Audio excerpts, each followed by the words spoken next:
Okay, hello AP World History students. This is your review, your next review for the post-classical period, which goes from 600 CE up to 1450 CE. Extremely important that we get this period down and that we understand this for our review.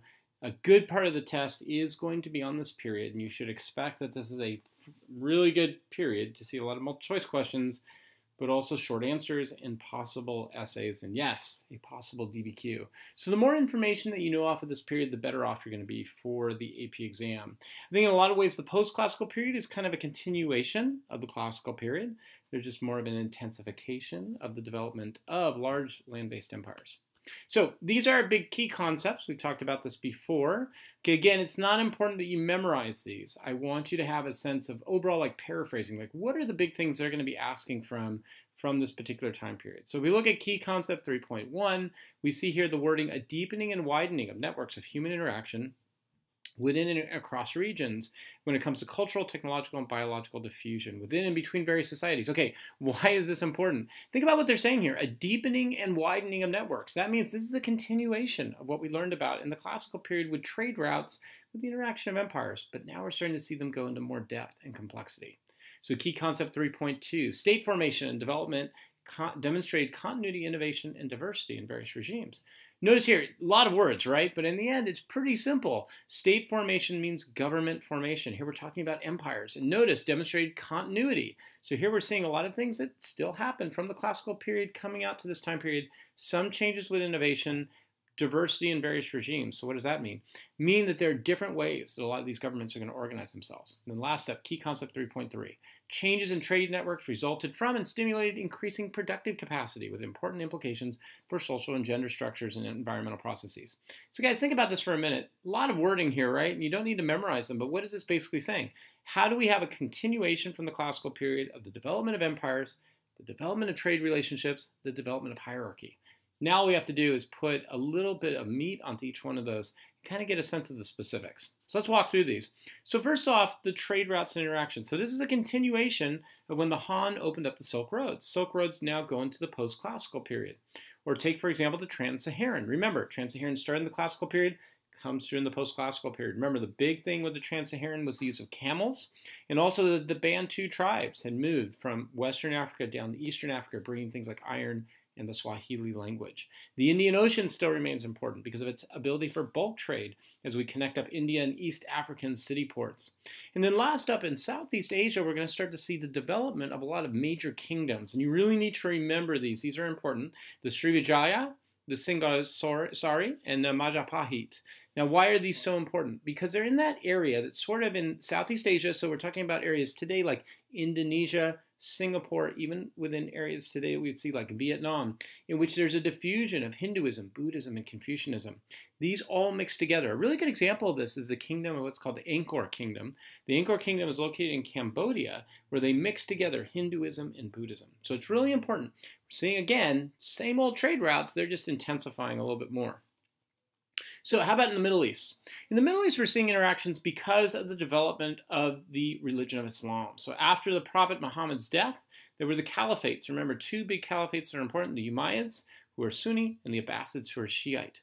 Also, the Mongols are going to be very important for this period. They start to come in from the steppe region, and they reopen the Silk Roads, and they protect the Silk Roads.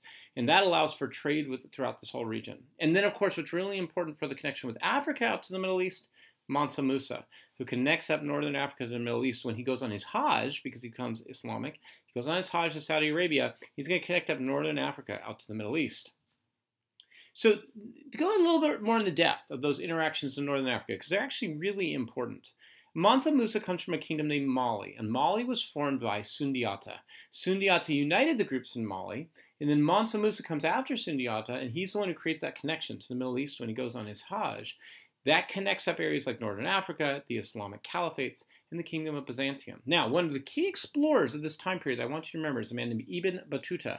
Ibn Battuta was an Islamic scholar and explorer, and he went out and looked at all these areas throughout northern Africa and western Africa and documented how Middle Eastern culture, and especially the religion of Islam, had gone out to these different areas. So Ibn Battuta is an interesting guy. As he went out to these areas, he oftentimes said how horrible things were because he saw a lot of things going on that he didn't feel were pious enough from Islamic culture. But For us, what's important is to demonstrate how Islamic culture changed as it went throughout northern Africa. Now, another big thing that's going to be important is the creation of new social hierarchies, especially the trans-Saharan slave expansion, which we're going to get to a little bit later on in this PowerPoint. But what I want you to remember from this is that that trade that takes place in the trans-Saharan area is with people, it's with goods, it's with slaves.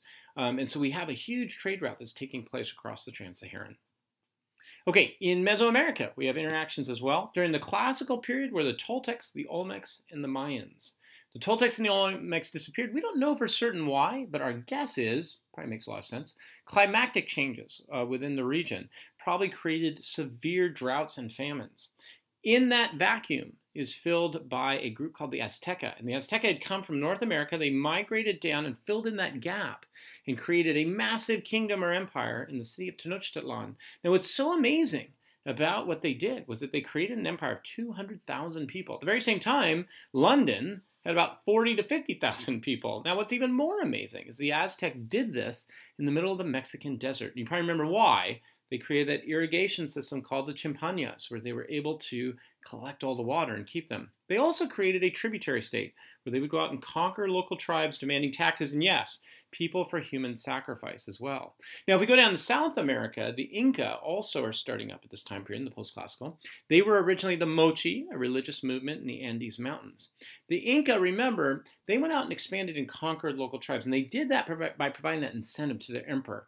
So they would say, you know, when your father, the emperor, dies, the new emperor gets none of his land. All that land goes to the people. That provided an incentive for emperors to go out and conquer more areas. And as they did that, they brought in new people. They did not do the kind of tributary system that the Aztec did. They didn't allow people to keep their own culture. Instead, they formed something called the Mita. And the Mita were social projects that demanded that people participate and that they give up their culture to the Inca. If they did that, though, they would get food, shelter, and protection. Now, another big thing that's going to be important out of this spread of ideas and spread of different cultures is going to be the impact of the Black Death. The Black Death, we think, probably got processed through the Indian Ocean and Silk Road trade. And how did that happen? Well, it started in China, and as it moved out, we think what happened was on ships, it was basically carried by fleas on rats. And when the Black Death with merchants got out to Europe, we tend to think most of the time that poor people were most affected. Actually, the biggest group to die off the most was upper class people within Catholic culture. Why is that? Because they ate meat. And fleas got into the meat, and so it made it more possible for that to take place. Now, that becomes really important, because think about what happens after the Black Death. The landowning class, the upper class, is going to contract. One of the stories I always tell with this, you might remember from class, is that at the end of this, homeless people would go up and knock on the doors of landowners, and nobody was inside. They would just go in and say, great, it's our house now. So that gives a sense of how many landowners died out of this. That means the landowners who are left, they need to get laborers to come in and work for them. So there's a high demand for laborers. If you have a high demand, low supply, you're going to have higher wages. Eventually, the wages went up too high. And so what the landowning class did was they switched over to a new type of agricultural system called the three-field system. They would rotate their fields. One field would grow, let's say, grain. Another field might grow barley. And then the other field, they would just leave for the year so it could replenish itself. Then they would switch those fields around. By doing this, they didn't need as many workers. So where did the workers go? They went to local towns. And that created merchant classes and guilds. Guilds were like unions that protected these workers. That's why, in many ways, Western Europe's going to move out of feudalism very quickly into the Industrial Revolution.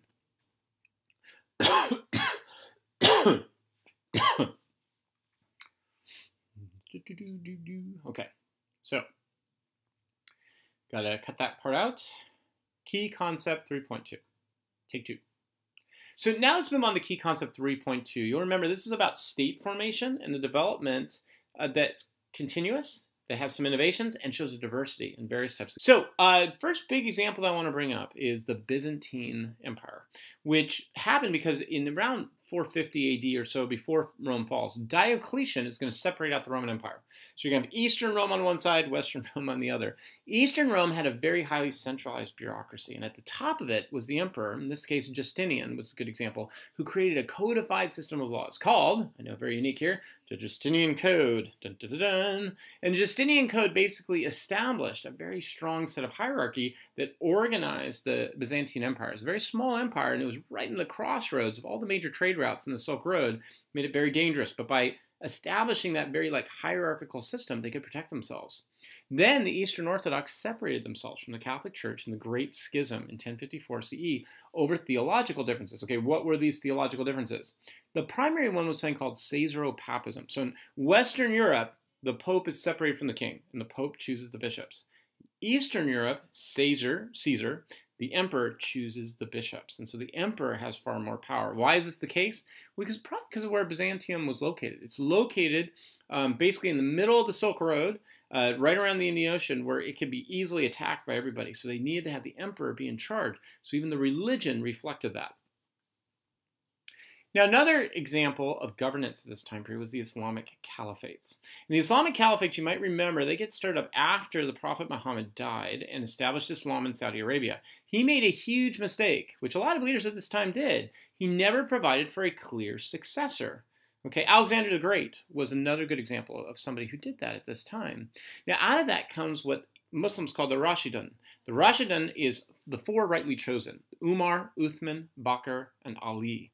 These were the four supposedly chosen by Allah to lead the Muslims, but they separated from each other.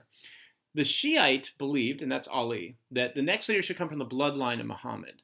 The Sunni, which was Umar, Uthman, and Bakr, all believed that it should be organic, meaning it should come up from the community. Allah is going to choose the next leader.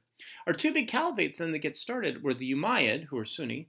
Their capital is at Damascus, and they had a tolerance for minorities, who they called the Dahimi, or the people of the book, Jewish people and Christian people. Then there's the Abbasid, or the Shiite. Their capital is in Baghdad, and they were very much influenced by the Persians.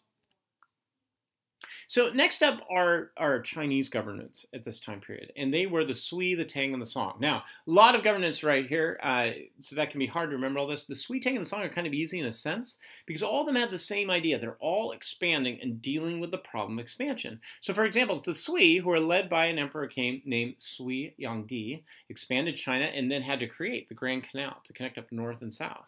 Then the Tang further expands China, and they are led by Tang Taizong.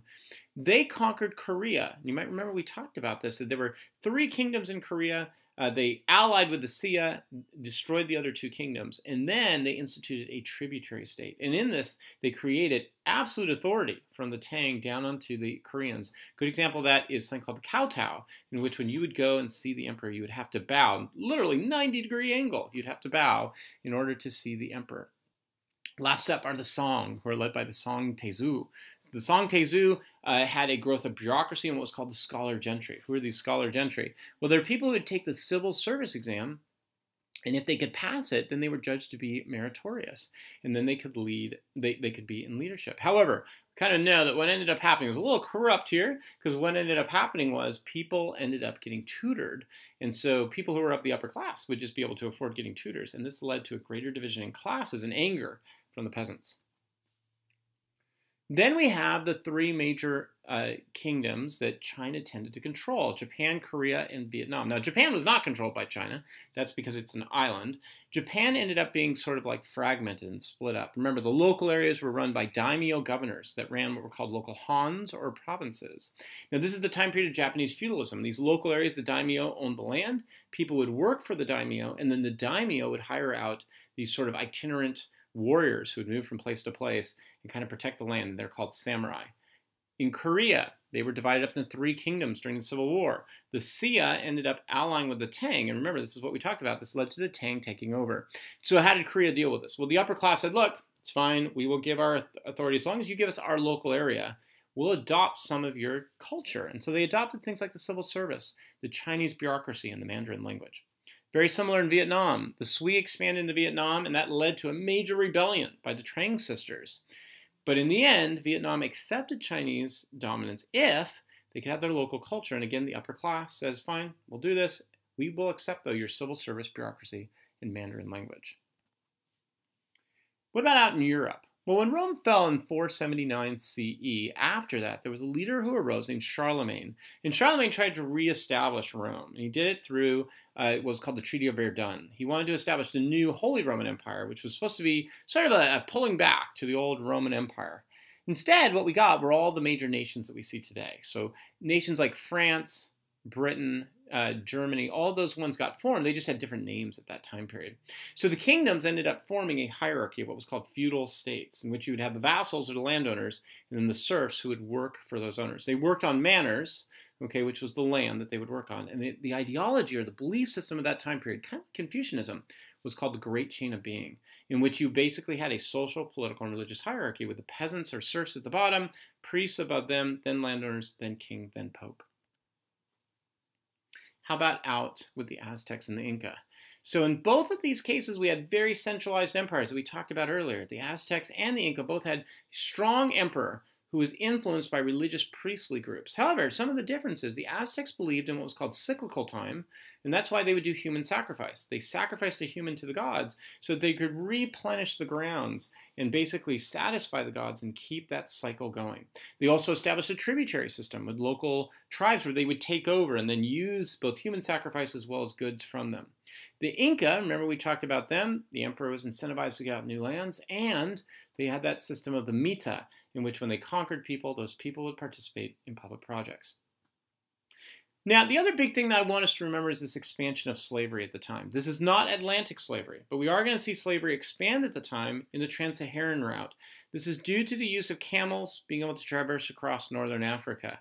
However, what I want you to see that's so different from Atlantic slavery is this. A lot of times when people talk about slavery, they'll point to this slave system and say, you see, people in Africa held each other as slaves. There's a major difference, though. The slavery of this time period was people would be taken and they would be used as house servants in northern Africa or in the Middle East. And eventually, they or their children could become a part of the empire. In fact, they oftentimes served in very powerful positions in these empires. That's different from Atlantic slavery, where people became property. How about the role of women? So women had various roles at this time period, primarily because we are now in empires just like we were in sedentary states. Women are still seen to be needed in the domestic sphere for reproduction. However, they were also utilized in other ways. In Japan, women were used to form alliances between powerful families in marriage.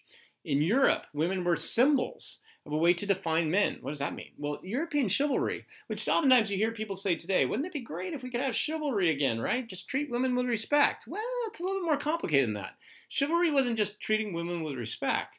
The idea was that men were women's protectors, and that the men's job really was to make sure that women were sort of like, they were weak and fragile, and that's why men had to do things for them. So it's not quite just giving respect to women. The respect was there, but it was tied to sort of like paternalism. And then farmer women. Oftentimes, as the upper class women or the middle class women who lived in the domestic sphere, farmer women had to be out in the field working to be productive.